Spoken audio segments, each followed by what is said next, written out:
Hello बच्चों, आप लोग कैसे हैं? Good evening. तो आज हमने आप लोग के लिए फ्यूचर परफेक्ट कंटिन्यूअस टेंस हमने बताया है। तो आज हम आप लोगों को फ्यूचर परफेक्ट कंटिन्यूअस टेंस के बारे में बताएंगे।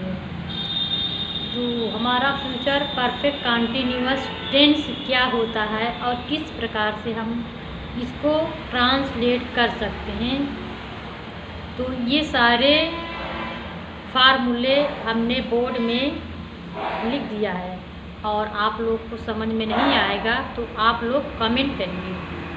तो आप लोग देख सकते हैं, बहुत ही डिटेल में हमने affirmative, negative, interrogative, second interrogative हमने बोर्ड में बहुत ही अच्छे से लिख दिया है।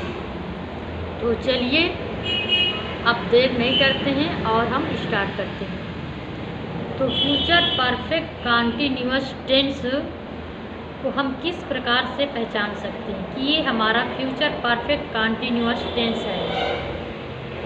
तो जिस वाक्य के अंत में रहा, रहे, रही के बाद होगा, होंगे, होंगे आदि शब्द आए और बीच में समय, दिन, महीना, मौसम आदि शब्द आए, वे हमारा फ्यूचर परफेक्ट कंटिन्यूअस टेंस होता है।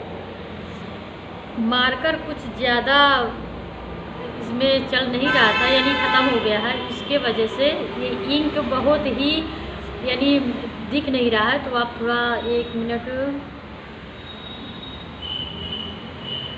आप लोग थोड़ा जूम करके देख लीजिएगा।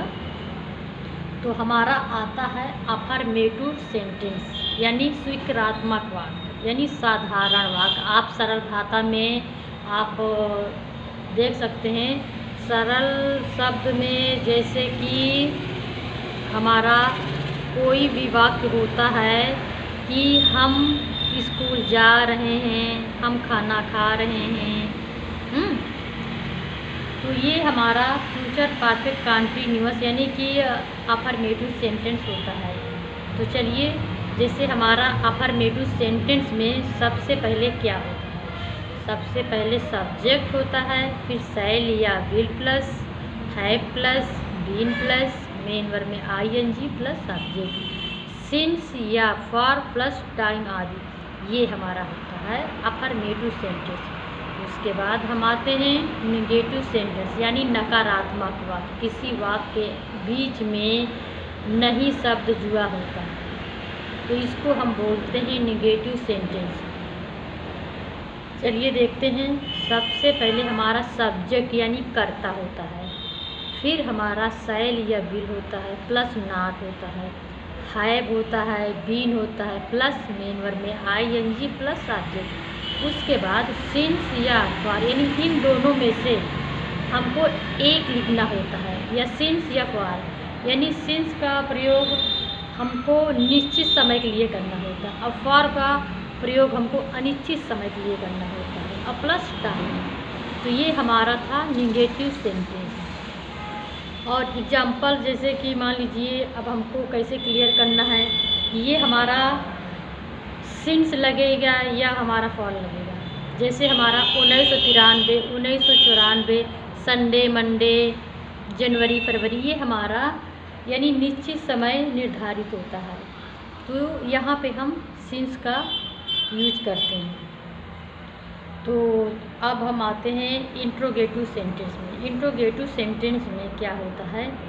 सबसे पहले यानी प्रश्नवाचक वाक्य होता है, यानी किसी वाक्य के बीच में या पहले यदि हम कोई प्रश्न करते हैं, सवाल करते हैं, तो ये हमारा होता है इंट्रोगेटिव सेंटेंस। जैसे कि इंट्रोगेटिव सेंटेंस में सबसे पहले होता है शैल या will plus subject, have plus, been plus, main verb में आईएनजी प्लस सब्जेक्ट। तो ये होता है हमारा इंट्रोगेटिव सेंटेंस। उसके बाद हम आते हैं क्वेश्चन वर्ड प्लस, यानी सेकेंड इंट्रोगेटिव, यानी किसी वाक्य के बीच में यदि व्हाट, वाई ये शब्द आते हैं यानी प्रश्न करते हैं, क्वेश्चन करते हैं, तो ये हमारा होता है सेकेंड इंट्रोगेटिव। जैसे सबसे पहले हमको क्या लिखना है, क्वेश्चन वर्ड लिखना है, फिर उसके बाद हमको शैल या विल प्लस लिखना है, है plus been plus main verb में आईएनजी प्लस सब्जेक्ट।